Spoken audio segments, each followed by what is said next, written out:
Number 1. The Reformatory Solitary Cell.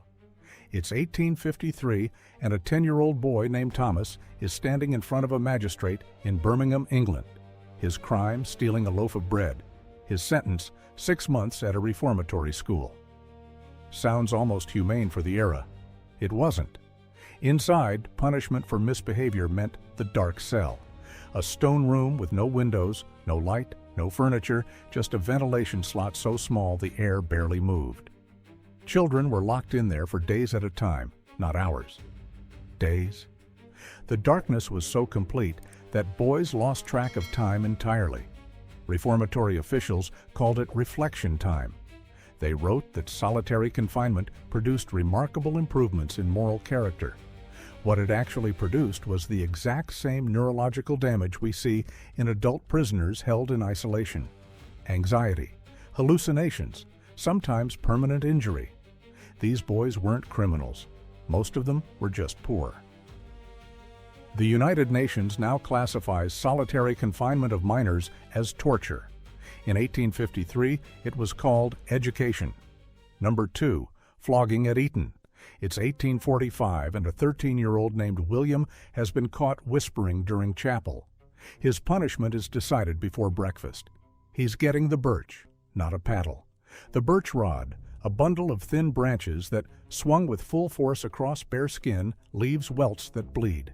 The headmaster does it in front of the other boys, on purpose, as a warning. William bends over a wooden block. The rod comes down.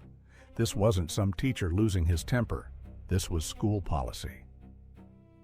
Eton's most famous headmaster personally flogged over 80 boys in a single day in 1832, and he was celebrated for it.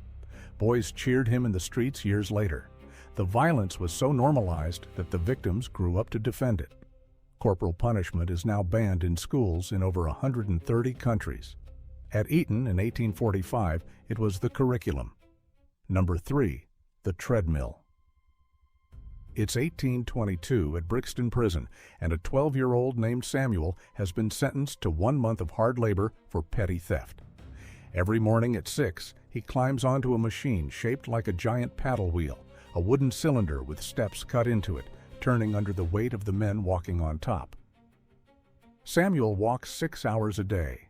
The steps are spaced for adult legs. He's 4 feet tall. He has to stretch just to reach each one. The treadmill was invented in 1817 purely as punishment, and prison reformers actually praised it as a moral improvement. Within 5 years, it was in over 50 British prisons, used on inmates as young as 10. One inspector noted in 1824 that the kids were developing permanent limps. His recommendation to cut the hours sat ignored for decades. Number 4, binding out.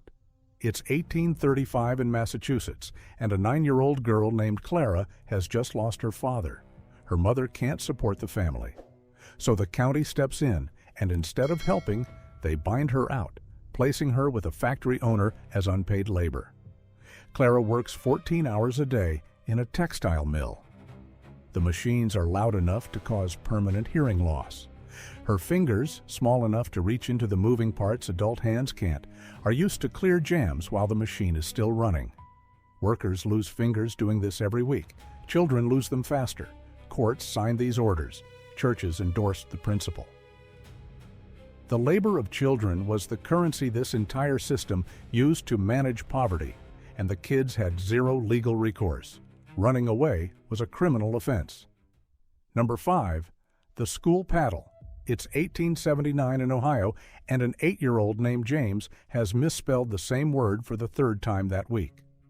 The teacher reaches for the paddle, a wooden board sometimes drilled with holes to cut air resistance and increase impact. One school board manual from 1867 listed 37 offenses that warranted physical punishment: talking, moving, crying after being struck. One of them was, and I'm not making this up, making ugly faces. This held up legally for way longer than you'd think. In 1977, the Supreme Court ruled that corporal punishment in public schools did not violate the ban on cruel and unusual punishment. 1977. 13 states in America still allow it in schools today. In Ohio in 1879, nobody even questioned it. Number 6. The pillory. It's 1841 in a market square in rural England, and 14-year-old Henry is locked into a wooden pillory, head and wrists clamped into a hinged board mounted on a post, for petty theft. The crowd's been throwing things at him for 2 hours now, rotten vegetables mostly, sometimes rocks. People had actually died in pillories before, from crowds that got too aggressive, and nobody stepped in to stop them. The law technically said the crowd couldn't throw dangerous objects, but there was nobody actually enforcing that rule on the ground. Henry can't sit, can't shield his face, can't move at all. If it rains, he's soaked for the rest of the sentence. If the crowd escalates, he bleeds, and that was always understood to be a possibility. England abolished the pillory in 1837. Right up until then, there was no legal minimum age for putting a child in one. Number 7. The water cure. It's 1862 in a New York orphanage, and 7-year-old Bridget has wet the bed for the second time. The punishment happens before breakfast, in front of the other kids. Cold water poured straight from a bucket over her head. It's January. She's not allowed to change before everyone else gets dressed and goes to eat. Administrators called this the water cure and considered it medically sound. The thinking was that cold water shocked the nervous system into compliance, correcting what they believed was a moral weakness. That thinking was completely wrong. Bedwetting has nothing to do with character. It never did. The kids punished this way kept wetting the bed anyway. The punishment kept happening anyway. Nobody questioned the method. They just kept applying it year after year, orphanage after orphanage. If you're sitting there thinking there's no way this got worse, stick around, because it does. And if any of this is making your skin crawl, that's exactly the reaction this channel exists for. Hit like, subscribe, and stay with me, because the next 6 are going to hurt more. Number 8. Binding the hands. It's 1855 in rural Pennsylvania, and a mother has followed advice from a popular parenting manual written by a respected physician. Her 2-year-old son won't stop touching things he's been told to leave alone. The fix the manual recommends: bind his hands together, for hours at a time, sometimes repeated several times a day. This was mainstream credentialed advice, not some fringe idea. Physicians wrote it. Ministers endorsed it from the pulpit as sound moral guidance. Mothers across the country followed it in good faith, believing they were doing the right thing for their child's character and future discipline. Asylum records from later in the century tell a very different story. Children who'd been repeatedly restrained this way showed delayed motor development and, in severe cases, what doctors at the time called feeble will, a permanent reluctance to reach for things at all. Some of them never fully unlearned it, even decades later as adults. Number 9. The dunce cap. It's 1867 in Edinburgh, and 9-year-old Alistair has failed his arithmetic lesson for the 4th day running. The teacher puts a tall white cone on his head with the word dunce painted across it and points him to the corner facing the wall for the rest of the afternoon.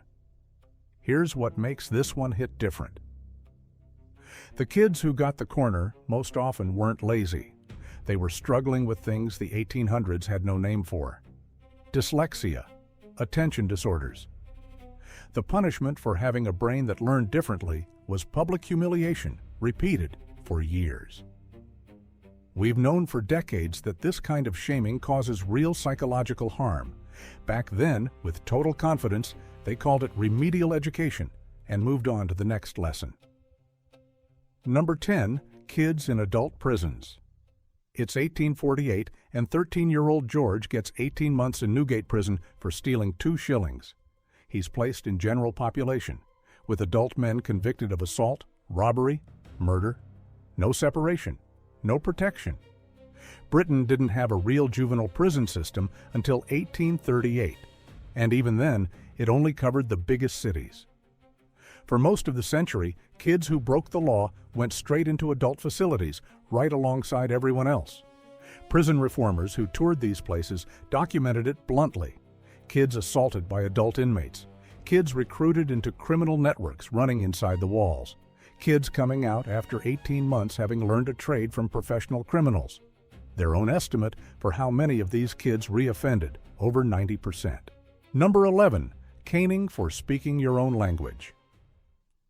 It's 1872 at a British colonial school in India, and 10-year-old Arjun has just spoken his native language in the classroom. English only. The punishment is the cane, applied to the open palm or the back of the legs. Caning in colonial schools across India, Africa, and the Caribbean wasn't just behavioral discipline, it was cultural enforcement. Kids were caned for speaking the language they'd grown up speaking, for forgetting for 1 second that they were required to perform Britishness inside that building. Colonial administrators wrote proudly about the civilizing effect of all this. The kids who survived it wrote about it very differently, decades later, once they were finally old enough to write it down themselves. Number 12. Soothing syrup. It's 1880 in London, and a crying infant gets a dose of Mrs. Winslow's soothing syrup, sold in every pharmacy in Britain and America, marketed for fretful children, recommended by thousands of mothers according to the label. The active ingredients, morphine and alcohol. This wasn't some back alley product. It was completely legal, completely normal. Physicians prescribed it. Druggists sold it over the counter. A quiet baby was taken as proof the syrup was working exactly as intended. Some of them never woke up. Death records from the 1880s started including a quiet new category, found cold, infants who'd been dosed and simply didn't regain consciousness. Cause of death, natural. The morphine never made it into the paperwork. Number 13. The finger stocks. It's 1833 in a Yorkshire schoolroom, and 8-year-old Mary gets caught writing with her left hand. The teacher pulls her right hand forward and locks her fingers into a small wooden device that forces them into the correct writing position, making her other hand useless. Left-handedness in the 1800s wasn't seen as a quirk, it was seen as a moral defect. The Latin word for left is literally sinister. Some schools tied the left arm to the body. Some used a strap that delivered a shock if that hand went up. About 1 in 10 people is naturally left-handed. We know now that forcing the switch causes real damage, stuttering, anxiety, sometimes the exact writing problems the punishment claimed to fix. In Yorkshire in 1833, that 1 in 10 was enough to get your fingers locked in wood. None of the people in these 13 stories thought they were monsters. The magistrate who sentenced Thomas to the dark cell believed he was reforming a thief. The mother who bound her son's hands believed she was raising him right. That's the part worth sitting with. Not that cruel people did cruel things, but that ordinary, well-meaning people did them, and called it discipline, called it medicine, called it love. So the next time something feels completely normal, completely obvious, completely beyond question, it might be worth asking what 100 years from now we'll call it instead. They stitched it shut. We just keep cutting it open.